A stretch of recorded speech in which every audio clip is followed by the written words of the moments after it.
now to the fencing. Before we get you to the action, let's learn a bit more about this old sport.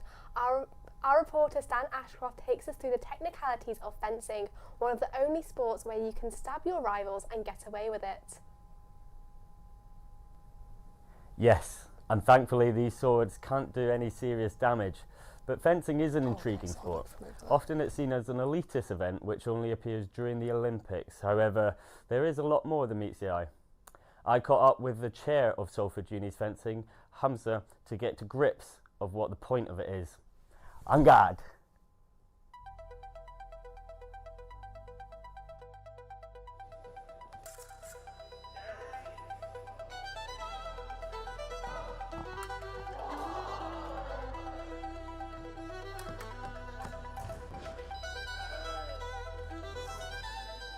I'm Hamza, I'm the chairman of this club. I've been chairman for 2 years in a row now, and yeah.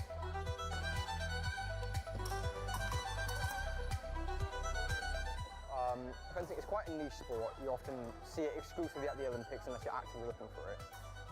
But at university clubs like this, you can get all kinds of skill levels. Obviously, it is a combat sport using swords and stuff. But given the nature of it being a sport, it's not quite Pirates of the Caribbean.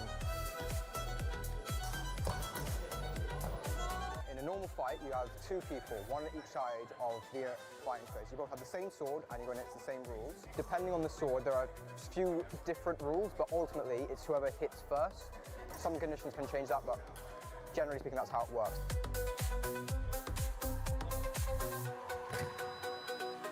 Competitive event will be first to 15 points, with a break either after 3 minutes or after the first person to reach 8 points.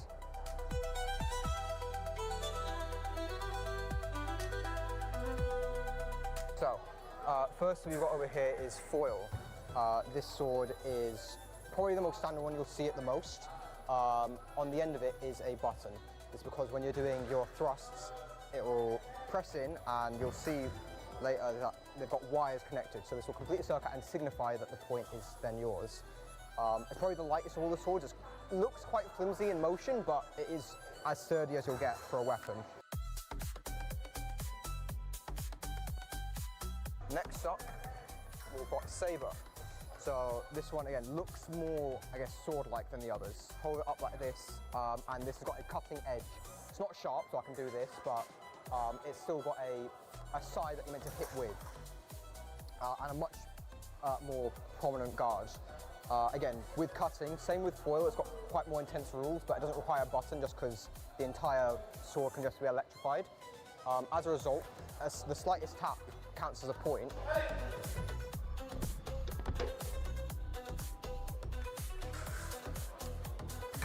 Lastly, we've got épée, which is definitely the heaviest and chunkiest sword. Huge guard and a very large blade. Similar to foil, it's got a button on the end and it works the same. Rules-wise, it's slightly different because anywhere is a target area. So if you got stabbed in the foot, that counts as much as being stabbed directly in the heart. So this year we're hosting Varsity at our hall again. The last time it was held here, I competed as well, and we've now got quite a winning streak against Chester. So we're excited to keep that going. The way it works for us, our sport, is that you'll have 3 fighters per sword, so it'll be 9 fighters from each club. And then it'll be a cumulative total between the 3 blades. So 3 45-point fights, and the total at the end of all of that wins the event.